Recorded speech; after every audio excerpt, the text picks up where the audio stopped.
heroes, I'm the Orange Ranger, and welcome to another Power Rangers Super Ninja Steel episode review. Going into this one, I knew it was going to be tricky. You see, Power Rangers was finally addressing the topic of video games. And when you consider that I've done a video on my top 10 Power Rangers video games, and a video on my thoughts on The Legend of Zelda Breath of the Wild, you could say that I'm a fan of the video games. So going into this episode, 3 stars out of 5 was basically already off the table. 2 stars and 4 stars probably as well.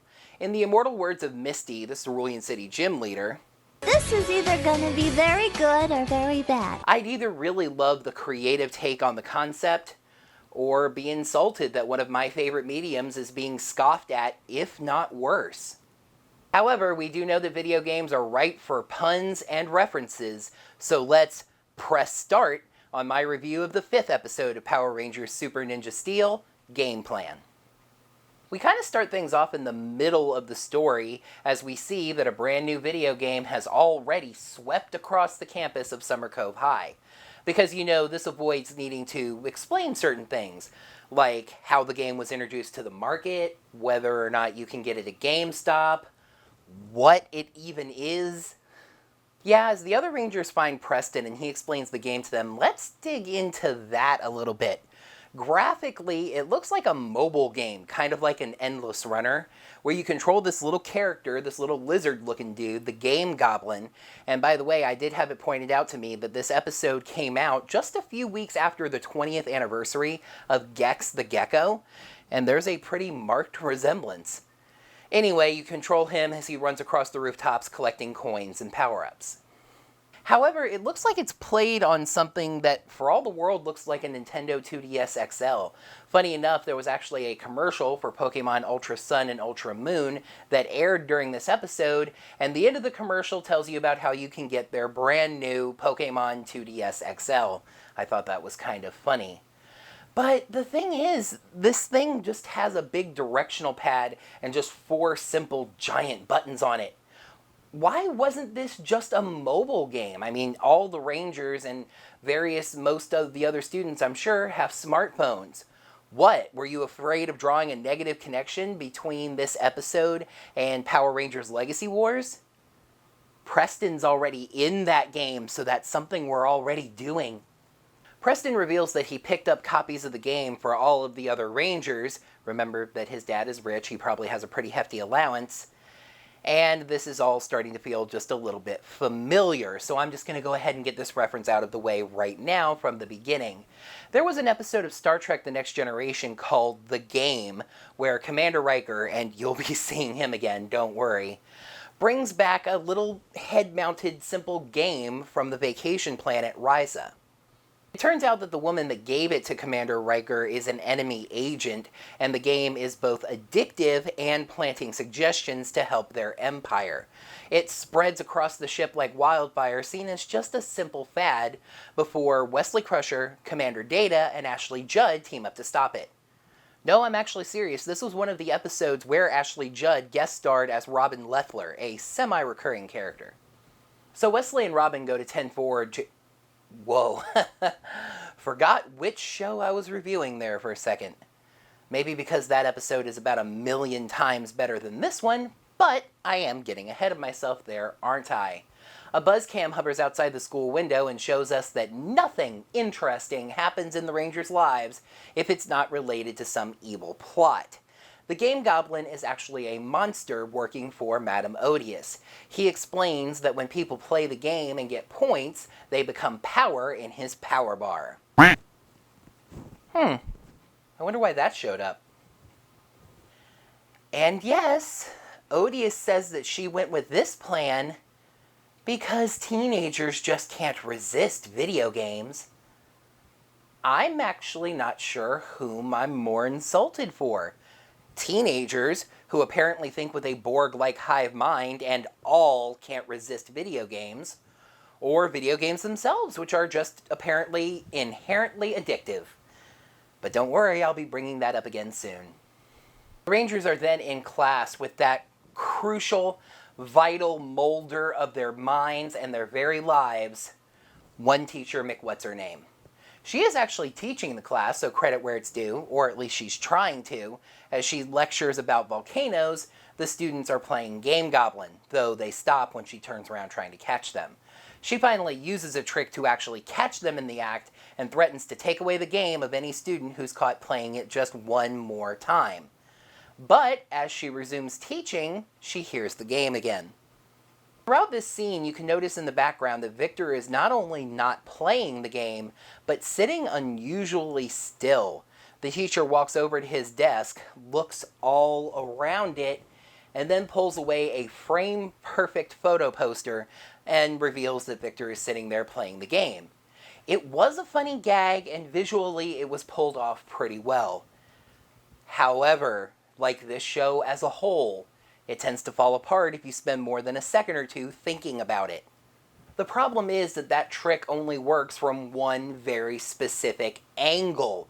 Think about being on vacation overseas and trying to take one of those, "Oh, I'm holding up the Leaning Tower," or, "Oh, look, the Eiffel Tower is sitting in my hand" shots, and how much you have to move and adjust. Very careful. They'll even put "stand here" signs on the ground sometimes, because those shots only work from very specific angles, and this is the exact same thing. Forget walking up to his desk and walking around. If the teacher takes half a step in either direction, that illusion is ruined.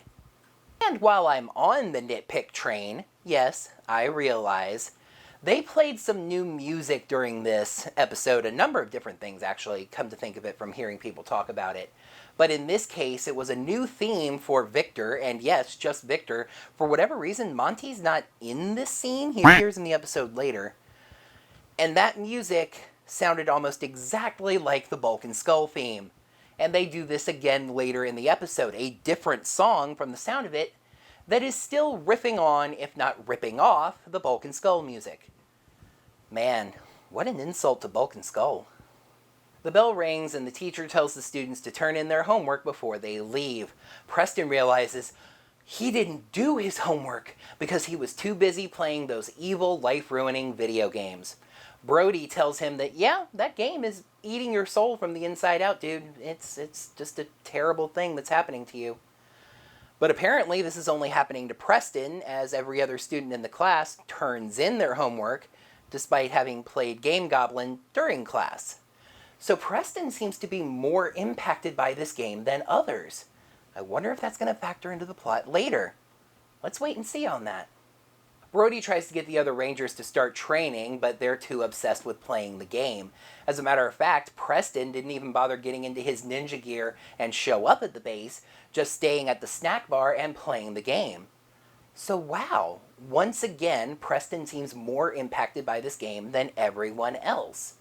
Game Goblin tells Odious, and Badana, who took care of the evil laughing quotient for this week, that his power bar is now full and he can now suck the Rangers into the game. Except Preston. He needs Preston to keep playing to give him more points in order to give him power. But wow, yet again, there's something really important about Preston playing this game. I wonder what it is. Brody keeps trying, but the Rangers are just too obsessed with playing this video game. Frustrated, he snatches Levi's copy away from him, and of course that's when the Rangers are sucked into the game, leaving Levi outside to declare, "They just got sucked right into the game!" Shut up! Welcome to Summer Cove, the video game. Same as the regular city, just with a bunch of people missing, and watch out for those hazy green corners, they'll get you. Brody says that he knew these games were bad news, despite the fact that he never actually played the game himself, and he never explained to us why he never played the game, so saying that comes off as really hollow. Game Goblin shows up and transforms from the tiny little lizard thing into a regular rubber-suited monster. I found myself wishing that he hadn't, at least not at first, and we had some original footage of the Rangers having to fight the little tiny graphic lizard goblin. I think that would have been pretty funny. Wait, hang on. The Rangers are able to morph inside the video game? Captain Riker, what's up with that? Shut up! Okay, thanks. And by the way, while they morph, it sounds like Go Go Power Rangers is being played on an electric guitar. Just like in some other show, and I just pointed that out. And it exists in a good show.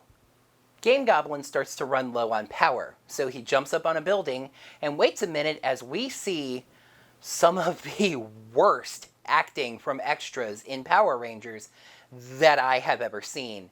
And yes, I realize that's saying something when we're talking about Power Rangers. 5 of the writing staff's teenage children do line reads that rival middle school plays in acting quality, and we see yet again that points in the game translate into power for old Game Goblin. I did like the Game Goblin powering back up a second time enabled a special attack he didn't have before. He gains the ability to use a controller beam to hit one of the Rangers and take control of them. He fires it at Brody, and it turns out that it doesn't just give him the ability to control them like a video game, but inserts some kind of evil personality that is subservient to the Game Goblin. And as weird as these words sound coming out of my mouth, Evil Brody sounded badass. Seriously, he was kind of intimidating. And just, is this Andrew Gray and Troy all over again? Will really can act, at least while doing voiceover at least. However, the controller beam seems to run Game Goblin out of power after only about 2 minutes or so, and Brody is released. But hey, Game Goblin then gets sent 150 more points, which powers the beam right back up again, despite it taking like at least 300 points the first time, if not a lot more. Aren't video games supposed to get harder as you play them, not easier? Anyway, this time he uses the beam on Haley, and evil Haley is even more badass. She sets Brody on fire, she tries to kill Sarah, probably for talking her into that stupid plot last week, even gives Calvin a kick in the gut. That's for forgetting our anniversary, you jerk!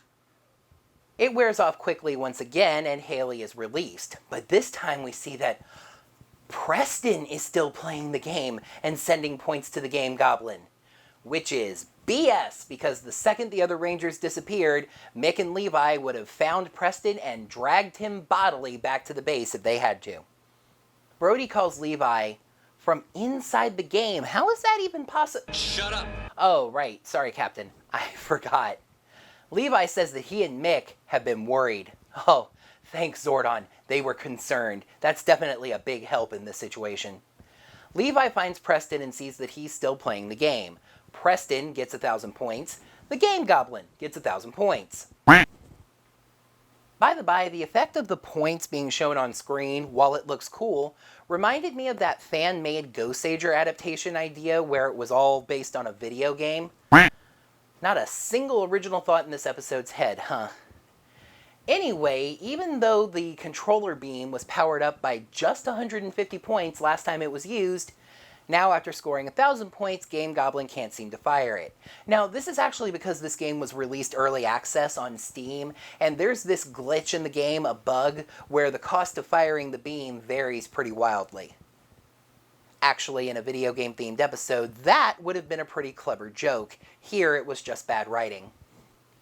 Oh goody, Monty's back. Only whoever I don't care gives the whatever it is to a new character, Mrs. Bell, the school secretary and lost and found monitor. Heroes, we are going to tell our grandchildren about the very first time that we watched Power Rangers Super Ninja Steel Episode 5, the one where they introduced Mrs. Bell, and the plot just really took off. The show was never the same after that. The two of them decide to get the game back by fishing for it from an air duct. Do they happen to mention that they went fishing just last week? Nope. Do they happen to use Monty's super special hook again? What do you think? Levi gets Preston and actually manages to get him to stop looking at the game, and the two of them head to the base. Mick starts to explain the situation, but Levi reveals that he already understands it by explaining it himself. Preston gets a nice little moment of pathos here, I have to admit. He's upset that he's the one who got the Rangers the games, and he got obsessed with it himself. It may have carried a little bit more weight if the game was actually the delivery method for a spell or something. In this case, all Preston did was get his friends the hottest video game available, which is not a bad thing, despite what this episode wants you to think. Preston asks Levi and Mick if they can handle getting the students to all stop playing the game. No, I don't think so, but they say they can, so Preston purposely allows himself to get sucked into the game to help the other Rangers. Levi and Mick wonder what they can do to actually get the students to stop playing the game. Mick nearly trips over a mop and gets an idea that also apparently involves a can of paint? I mean, between Mick's hand blocking part of this label and a glare from the lights blocking another part of it, I sure am glad they didn't decide to reshoot that.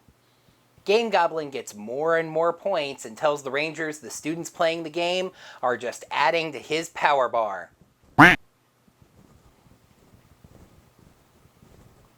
Yes, heroes, this episode takes a pretty simple concept like points in the game are power for the monster and explains it 6 times. It's really not that complicated. And then Preston just shows up. No pixel transport effect, no solo morph, no surprise on that particular point. He just literally appears in midair, jumping over the Rangers. He said that he got the Rangers into this and he's going to get them out. He goes charging at the monster alone and gets hit with a controller beam. Nice job dodging that one, Presto. And nice job letting him know that that was a thing, other Rangers. Evil Preston attacks the Rangers, Brody deciding to take him on one-on-one, while the others go after Game Goblin. And weirdly enough, for the one actor on this cast that I did know has good acting chops because of how Peter portrays Marv on Power Rangers Hyperforce, Evil Preston was the least convincing of the 3. He just went a little too gravelly with his evil voice and it made him sound less serious. Anyway, he nearly gets Brody's Power Star when the other Rangers overwhelm Game Goblin, so he has to call Preston back to defend him. Preston is evil and trying to get all of the Rangers' Power Stars? Wow, that's deep and pretty interesting. Say, what are Victor and Monty up to? I'm so glad you asked me. Victor is up in the air duct trying to fish up his game. I'm not sure how he intends to grab the game with a hook, but whatever. While Monty really badly tries delaying the secretary. She walks over at just the wrong time, the hook grabs her hair instead and yanks it off, revealing it's a wig. It was actually pretty funny and cute, until I remembered that this is the Principal Kaplan gag from Mighty Morphin Power Rangers. Mick jumps on a table and says that all the students have to stop playing Game Goblin. They refuse, and Mick says, Levi just made it to level 10, and look! He runs out screaming about the Game Goblin curse, covered in green paint and wearing the mop as a wig. The students react in disgust and throw down the games. 1. Nobody has made it to level 10. A regular student sitting by Mick says that he was just about to reach level 10, and Preston was more obsessed with this game than anyone else. He didn't make it to level 10 and tell a bunch of other people that he had done it since the game was all anybody was talking about. 2, they had a great idea on how to get everybody to stop playing, but they used it last week. Have Levi morph and tell the students to stop playing as the Gold Ranger. I think that would have been just as effective, if not more so. Back over with the fight inside the game, we see that Preston is beating up 3 of his teammates, though Game Goblin did mention that the controller beam also gives the Ranger a power boost, so I guess there's that. And he's about to take their power stars when the power runs out, and now that nobody's playing the game, nobody is playing the game. Summer Cove High students are done. Nobody's playing the game. Not a single person gave the game to a middle school friend or a college friend, to their parents. Nobody was playing it riding the bus. Nobody stayed home sick and played the game instead. Nope, everybody's done with the game. And now that they are done with the game, he can't power the controller beam back up. Brody and Preston each get a badass one-liner, and then Preston finishes off the monster. In one of the only, if not the only, good uses of being in the video game that we get in this episode, Game Goblin grows not because he was gigantified, but because this is his video game and he can do whatever he wants. Which really makes you wonder why the Rangers could morph. And seriously makes you wonder why they can summon their Zords. They put the Megazord into Dragon formation, but Giant Game Goblin has a limited controller beam that can freeze the Megazord. Astrozord? Same thing. So then they summon the Subsurfer Zord. And yeah, I bet you knew that I was going to mention this one.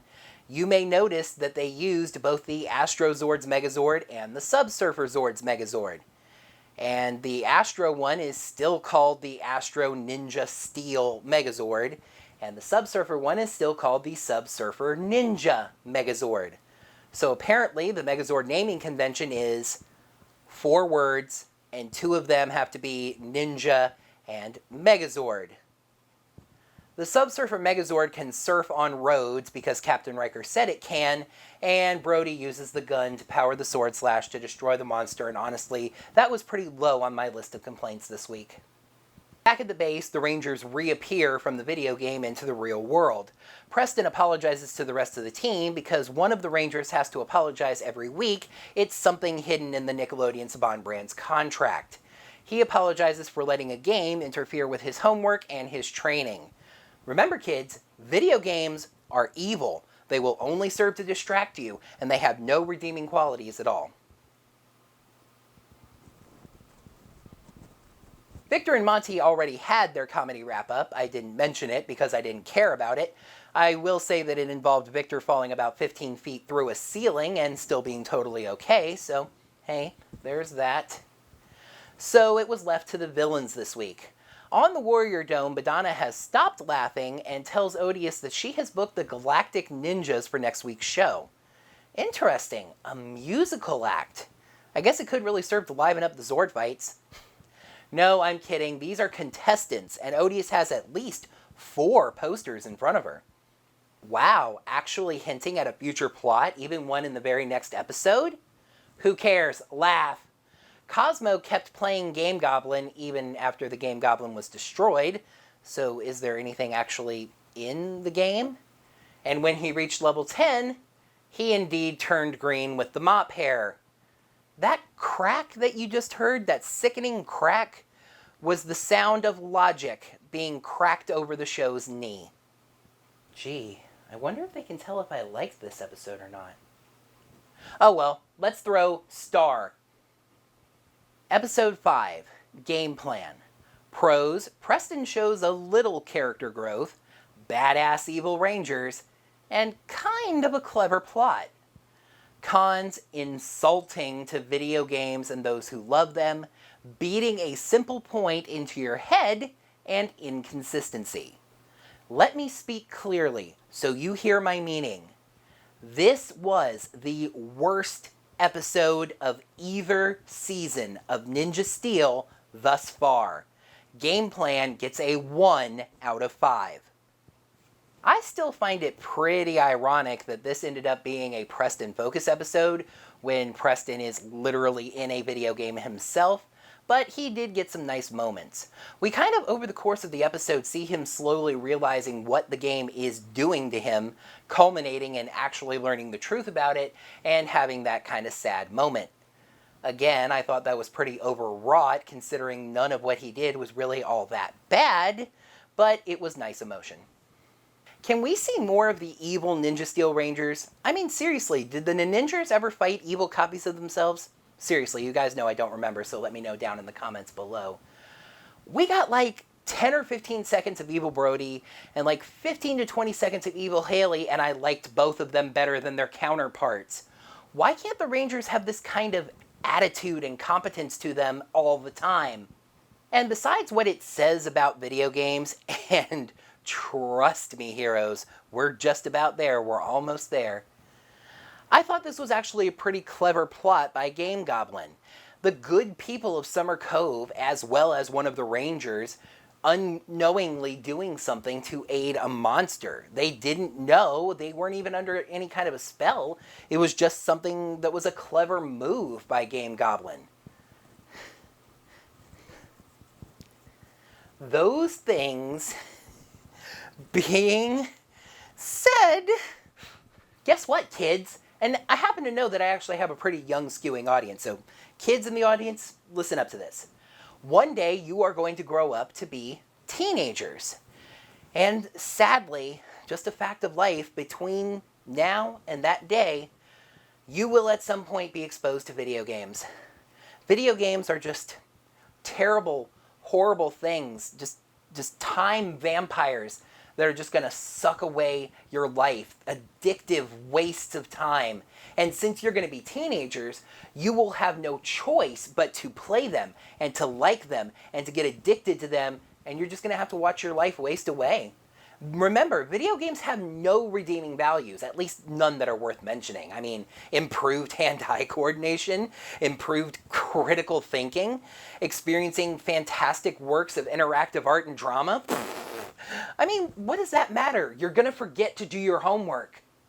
That lovely little bit of sarcasm aside, I have to give the episode one little thing in this context. It never comes out and out and just says that video games are bad things. The problem is it's in the subtext, and that's actually even worse. Why am I so worked up about this? Because it was never established anywhere in this episode that the game was addictive or magical despite multiple opportunities to do so. Remember how I wondered a few times if Preston's seemingly increased addiction to the game was a factor in the plot? Yeah, it wasn't. The game was never magically enhanced by Odious. It was never said to be a factor of the game that would help them. Odious said it herself directly at the start of the episode. The video game was addictive because it was a video game. An implied insult is still an insult. This show better thank its lucky power stars that it doesn't have its own video game, but I will say it again. Preston is in a video game. Hey, Ninja Steel, I forgot to do my homework because I was too busy playing Power Rangers Legacy Wars, grinding a whole bunch and spending real-world money for the chance to unlock one of my favorite Rangers. How does that make you feel? I didn't really do that, by the way. I haven't done homework in a long time. When people play Game Goblin and score points, those points become power for Game Goblin. That's a pretty simple concept, right? Well, apparently not in the minds of the writers of the episode, seeing as it was explained 6 times. Yes, I will say that one of those times was the Rangers finally catching on to this idea. But a good 3 or 4 of them was just Game Goblin explaining it again. It made me feel like the writers of the show don't play video games themselves and felt like this would be a tricky concept for the audience to grasp onto. It's not. To my final point, I'm reminded of something Linkara once said. Consistency is all I ask for, my friends. Sometimes 150 points powers up the controller beam. Sometimes 1,000 points doesn't. Let's have 2 Megazords on screen, one right after the other, that use different naming conventions like we're trying to point that out to the audience. There are certain simplicities about Ninja Steel that I'm trying to make myself accept since the writing is very clearly aimed at a very young audience. But inconsistency within a single episode? No, that's bad writing.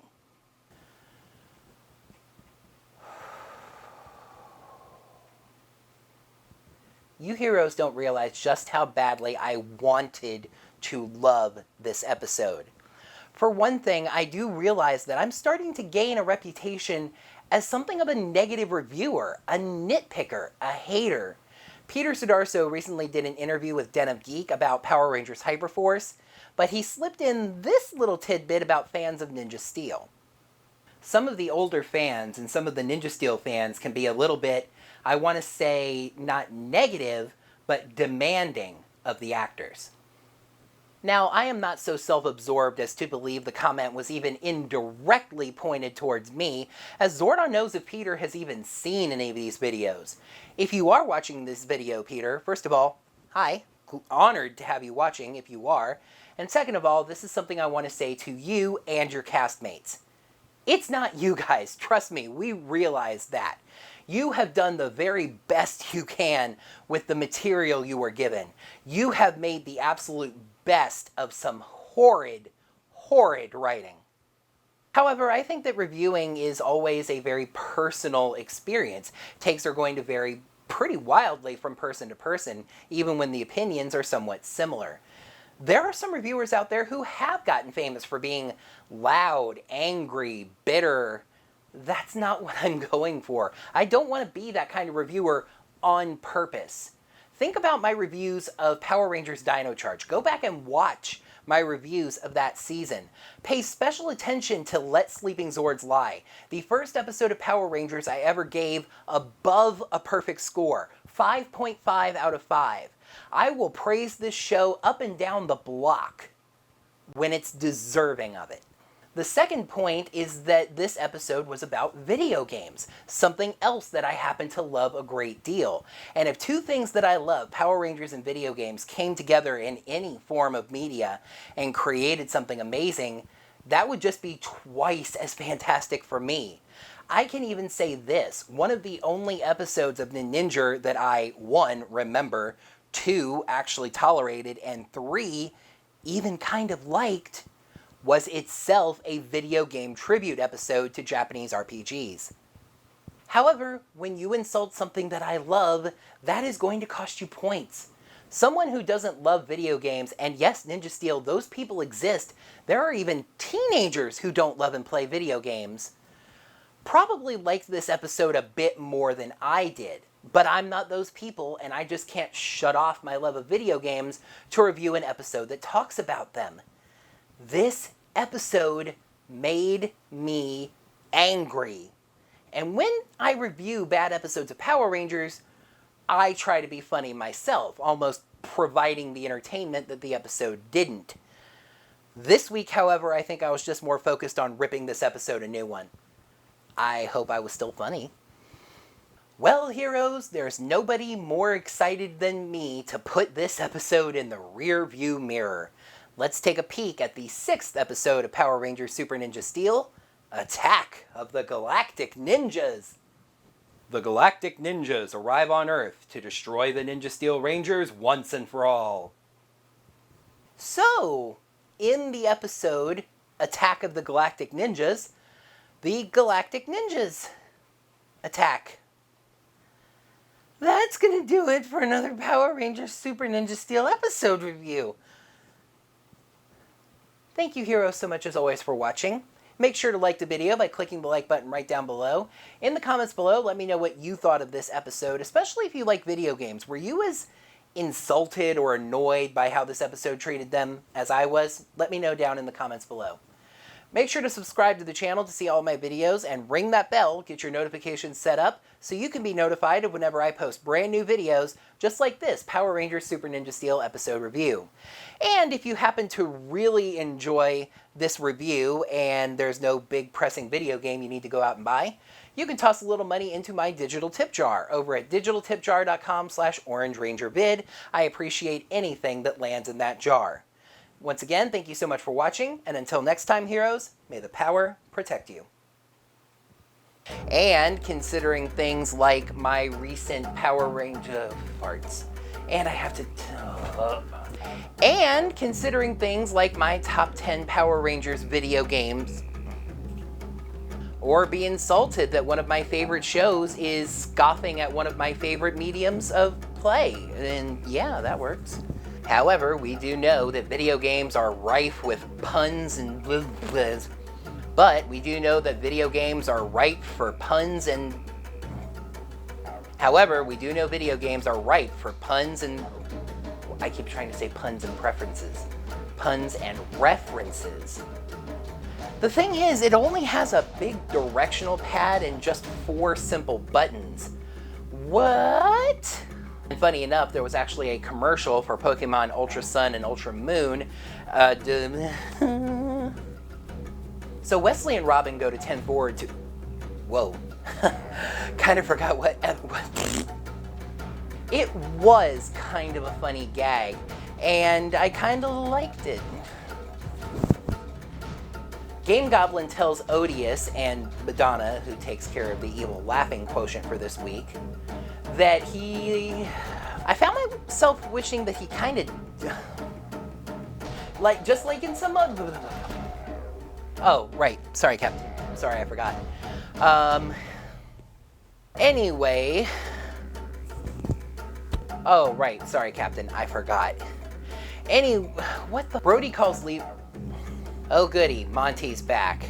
The two of, Preston gets a nice little moment of pathos here to admit it. He's upset that